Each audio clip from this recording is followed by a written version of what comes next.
We all dream about having an incredible life for ourselves, maybe one that is full of wealth and time and freedom. But it oftentimes takes us a lot of energy and effort to achieve that level of success. Well, what's interesting is that there are different techniques that we can use to make that success a bit easier to achieve. And in some cases, a lot easier to achieve. One of those techniques is about building a personal brand. See, a personal brand is really about having a reputation that others understand and know about you, and that connection you have with people in your community and beyond. And for many of us, we're a little bit nervous about what does it mean to build that personal brand? Can we do that effectively? And it can be as simple as the relationships you build in your community to how you appear on Google, all the way to the point of creating content that others can then get to know, like, and trust you. But see, here's the magic. See, many of us are hesitant to talk or engage with people that we don't really know. But if you build that personal brand, that hesitation gets a lot easier. And so everything in business, in your own personal life, gets easier as well. Sales come easier because people know who you are. Deals may come to you that you didn't realize were out there. And you also just live a more fulfilling life with stronger relationships. And that's why I'm so excited today to have Victoria on with us, who's going to tell us a little bit more about her perspective into building that personal brand. Now, she's had incredible success. She's a 20-year corporate executive. She was nicknamed the turnaround queen and CEO whisperer, and she was at COO at age 24. Get this, president at age 35, and then CEO at age 41. Victoria, thank you so much for joining us today. Thanks for having me, Mike. Happy to be here. Well, let's dive right into it. What is your perspective on a personal brand? Well, I attribute, I will tell you, as a large portion of my career success to a few factors, and one of them is personal brand. And I think COVID, the pandemic, lightened that up for everyone. The importance of that is all of a sudden the connections we had were primarily in the digital realm. And so companies Mm, leveraged much more heavily the employees that they had and recognizing the influencer status, if you will. Now, I spent most of my career in business to business, but you said something earlier that people do business with people they like and trust, therefore want to do yeah. business with. And so there's been much more of a focus on the development of personal brand for business in particular, not just the influencer status that we see on Instagram and beyond. And for me, I see that most people stop at one foundational area when there's just so much more to building a very holistic brand. So, what are some of the steps to building that personal brand, either from a personal perspective or also a business perspective? Well, the important thing is it's both. We are Yeah. whole humans that show up in whatever domain that is, whether it be personal or it be professional. And so for me, I see four kind of foundational elements to that. And I said that people stop with one, and it's the first one. In my opinion, it's the easiest, which is the what do you do or what are you known for? So the subject matter expertise. What did you go to school for? If that's what you went to school for, what is the job that you hold or the industry that you know the best? And so again, that one's fairly fact based. So it's fairly easy to describe that. But that's where I think most people, when I see like their LinkedIn profiles, it's a little bit of a set it and forget it. It's out there. Hmm. However, there's an extension of that, which is the performance related to that. So I do think it's important that your brand that shows up as you evolve from sort of maybe the earlier days into becoming seen as a subject matter expert in that space to eventually thought leadership, which is much more the evolution of how can you influence versus just being seen as that kind of go-to person. So that's the one, like I said, that's easiest.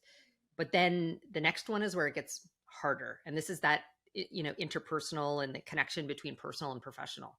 It's a little bit of storytelling. Who are you? What lived experiences have you had? What are your passions, your interests, and your values? I think of years ago, I was working for an organization and had put in charge of a very difficult, troubled client portfolio. And I tried to get in front of the client. She owned the majority of the work we did together, and I couldn't get her. Mm. We established a relationship based on the fact that we were both hockey moms. We like met in an arena one day, and like that completely changed things for us. And so that was around passions and interests and values, connected to our children. So that's the next one. And then the third piece is what makes you different. So in a world where there's lots of Mm. people who do what you do, and maybe you have shared interests, maybe there's other hockey moms, but what makes you different from the other people that they could hire, they could buy from, they could, have you come and speak on stages or do something for. So what makes you different from others? So for me, a big part of that is around radical candor. You said one of my nicknames is the CEO whisperer. Mm.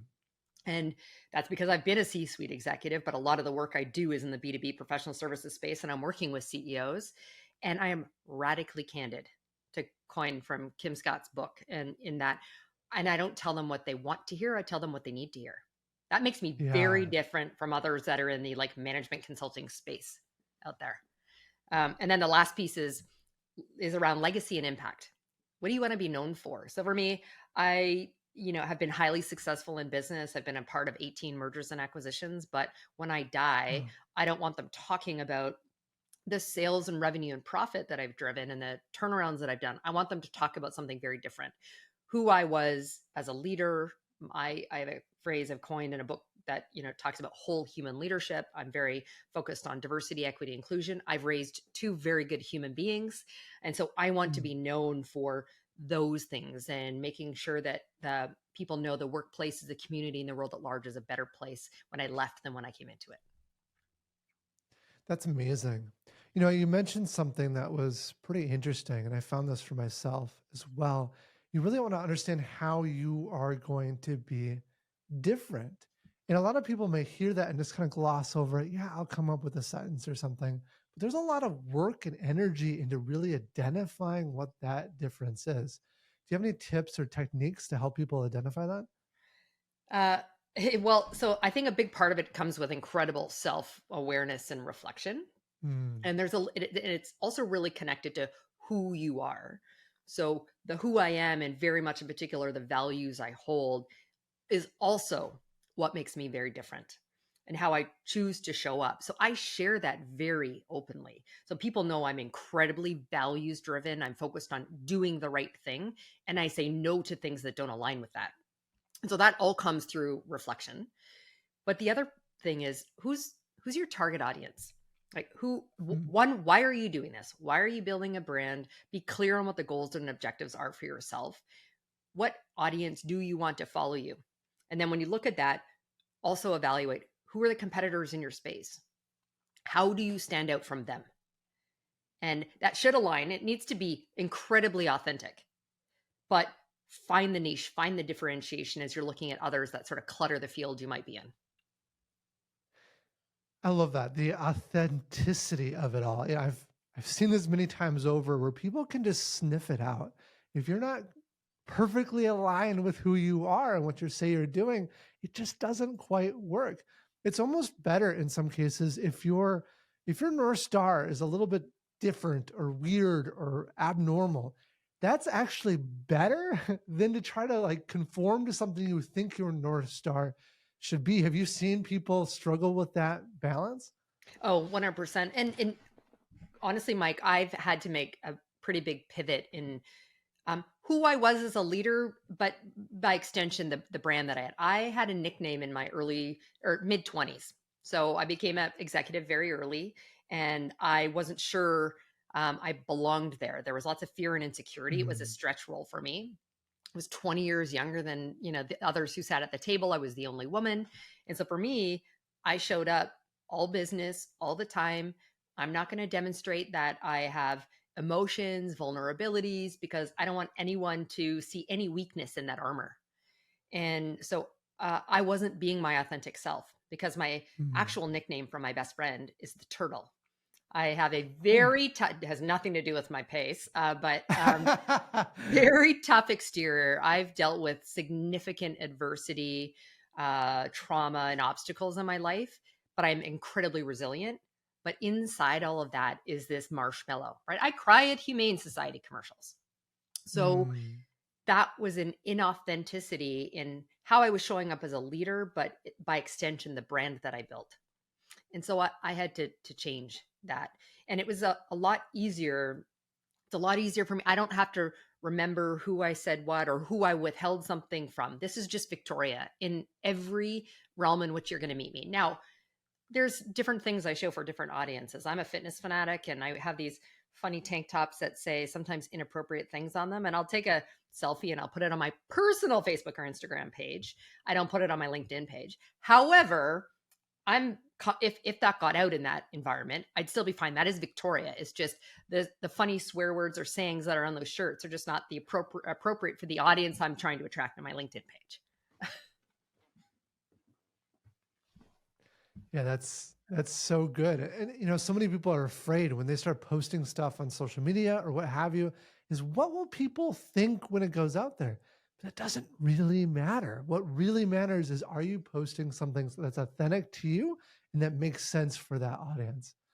Yeah. How how do you think about your own personal brand that you've been building up? Obviously, you've built up a fairly strong brand. You're on a number of major news outlets and things of that nature. How did you get there? What steps have you taken along the way? Well, what I will tell your listeners is that it didn't happen overnight. Yeah. I didn't have the vernacular of calling it personal brand 20 something years ago.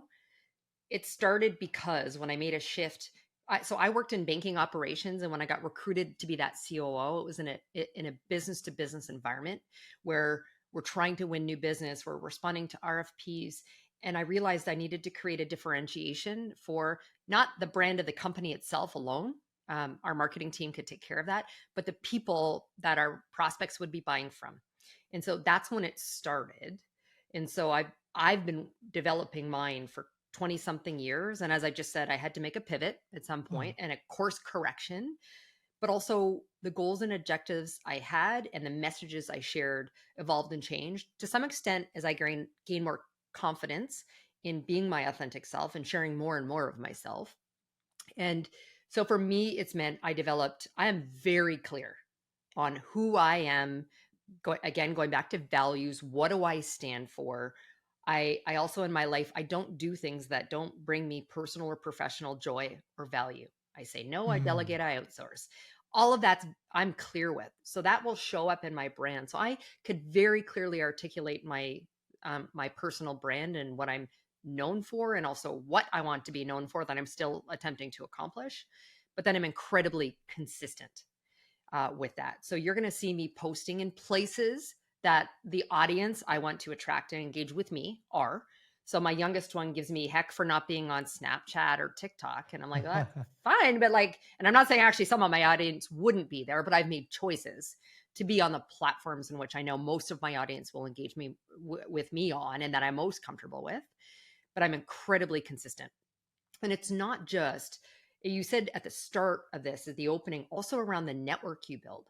So not only have Mm. I built a brand that I'm incredibly consistent with, so I'm posting continually on a variety of topics that can be who or what I work, the company I work for, but it's also about the things that are meaningful, to me, the things that I value. Uh, but I'm engaging with my network. So when they comment on Mm. things, I'm making sure I respond to it. I like it. I stay connected with my own audience. So they see, like, even if my intent is to win a new client or to be hired as the public speaker, I don't want them to feel that I'm coming at it from a place of greed and not generosity. I want them to see that I'm in it to build an authentic relationship, even if it's a digital one. If we're not in the same city and I can't meet you face to face, we're going to build a relationship. And so that's also been very, very key to me building a very strong brand. So clarity around my brand, my values, consistency in how and where I show up, and engaging with the audience that I want to be connected with. And actually, I say want to be connected with. I engage with everyone that connects with me, quite frankly. That's that's I love that advice. For someone just getting started, it might seem awfully intimidating. You've built up a presence, you've built out relationships already. You're already there. How does someone just get the first post out? What should be going through their mind? Well, so I would encourage people to work through the process of their brand.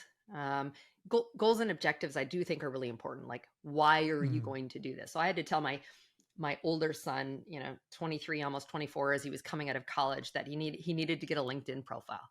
He's like, "Oh, mom," he's like, "LinkedIn's for old people." I'm like, "Dude, those are the old people that are going to be hiring you. Like, start now." so, so his goal right now is just getting hired in his field. And so that might be for those who are just starting out. That's great. So that you will actually focus and leverage more heavily that first foundational element of brand. What you do, what you were educated in, the kind of field you want to you want to be in, or want to build towards from a functional standpoint. So get really clear on what the goal and objective is, and then those brand foundational elements, and then just continue to build. I'm an extrovert. I know that would be shocking for your listeners here, but it can be done if you're much more of an introvert. I refer to it as electronic courage, sitting behind the Mm. keyboard and I do. Oh, sorry, one thing I should underscore: there's humility. Like, we need to be humble as much as we need to build our brand and talk about the successes we've had, the outcomes we've delivered. There's still an element of humility that's incredibly important here. But sitting behind a keyboard gives you the courage to be able to start to put that down, fingers to keyboard, and sharing with the world. It's a lot easier to post, and press a button than it is to walk into a crowded room and walk up and shake a stranger's hand, and try and give an elevator pitch.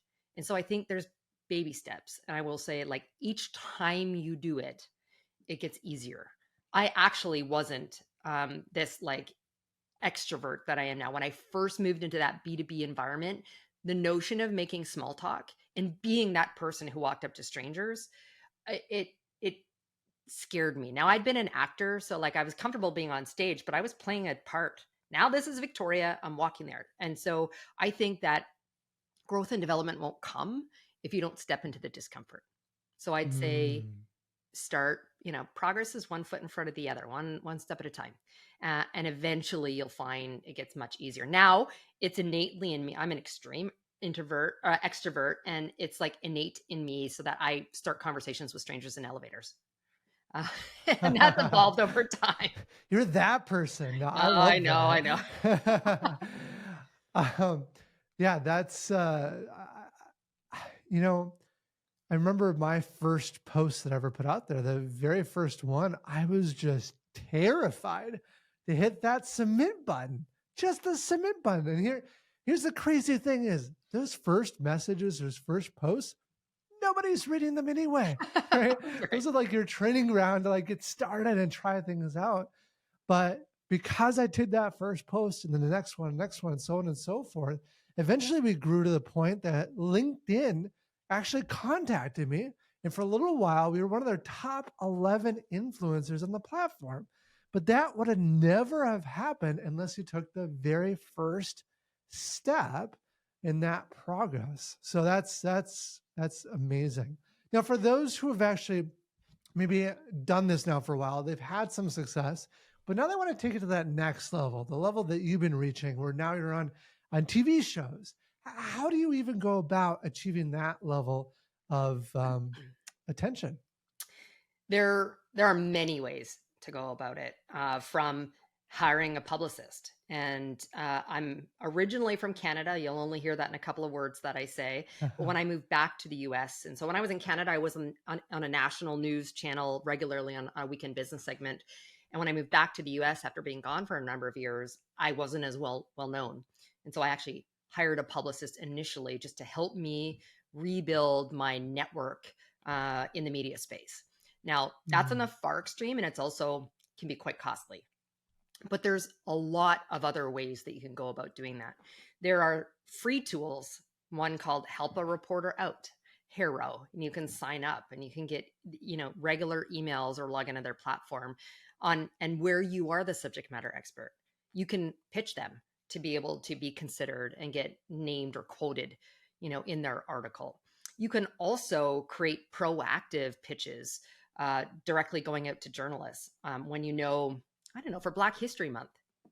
If you're an expert, not only an African American, but maybe someone who's focused on DEI and working with other organizations, well in advance of February, you're going to send a pitch. Here's my lived experience. Here's my expertise in this space, and here's what I can contribute to your audience.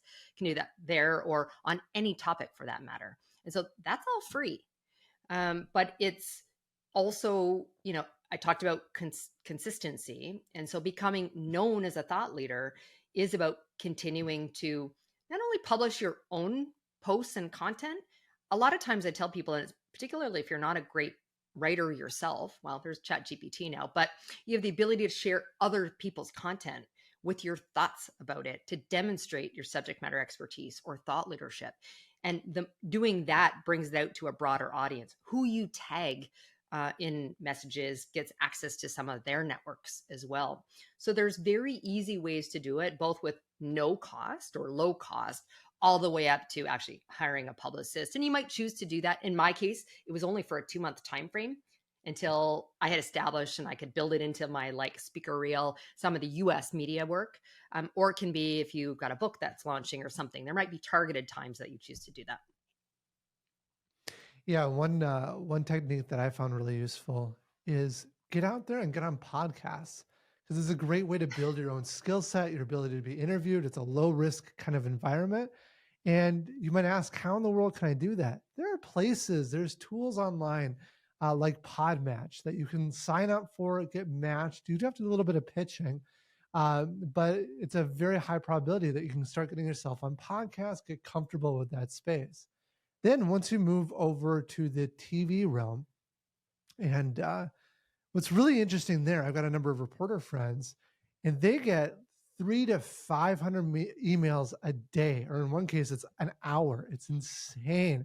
And so it's all about making sure you're providing real, tangible value to that reporter, something that's easy for them to run with, very clear in the subject line, and then it's just consistency. You just gotta work to build that relationship. So that's great advice. What any other techniques or tips that you've learned along the way, or maybe failures and places to stay away from when building a personal brand? I can't believe, first of all, Mike, that I didn't say podcasting, because I do give that advice to friends as well and clients as they're looking to build their brand. There have been mistakes or missteps that I've made in Mm. attempt to get in front of tons of audiences. I've been asked at times to MC or to be a speaker at an event, and sometimes they'll ask me for to speak on a particular topic.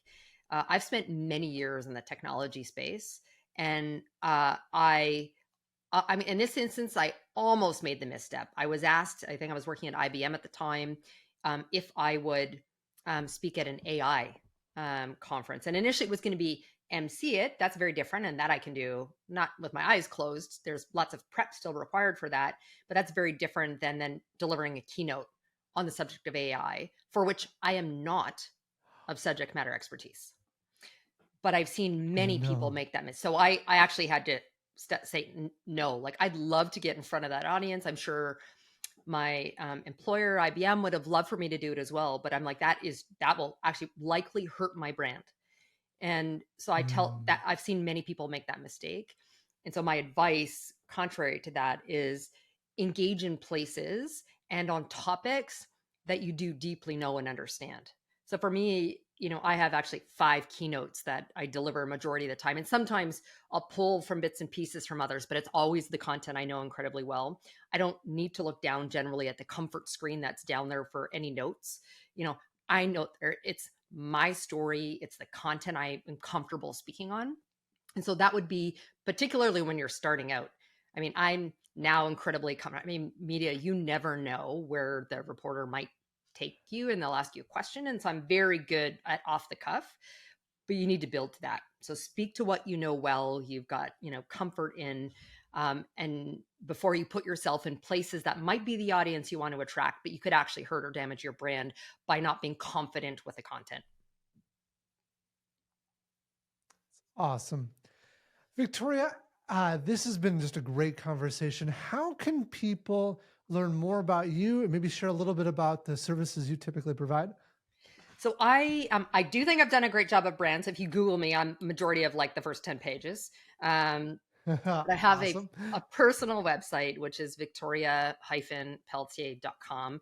And then you can choose to connect with me on whatever other social platform you choose, except as I said, not Snapchat and TikTok. Um, and so I'm a C-suite executive. That's what I, do, quote unquote, as my day job. However, I am a keynote speaker. So on that site, you will learn about many of the topics that I speak on. You can see samples of me doing that. I provide some limited services because I only have so much time between those to do some coaching around personal branding and executive coaching. And then I also have books, one of which is on personal branding that's coming out, in the near future, and another one that will come out on leadership several months afterwards. That will also be on the webpage. I love that. Thank you, Victoria, so much for joining me and sharing your thoughts and insights on personal branding. Thanks for having me.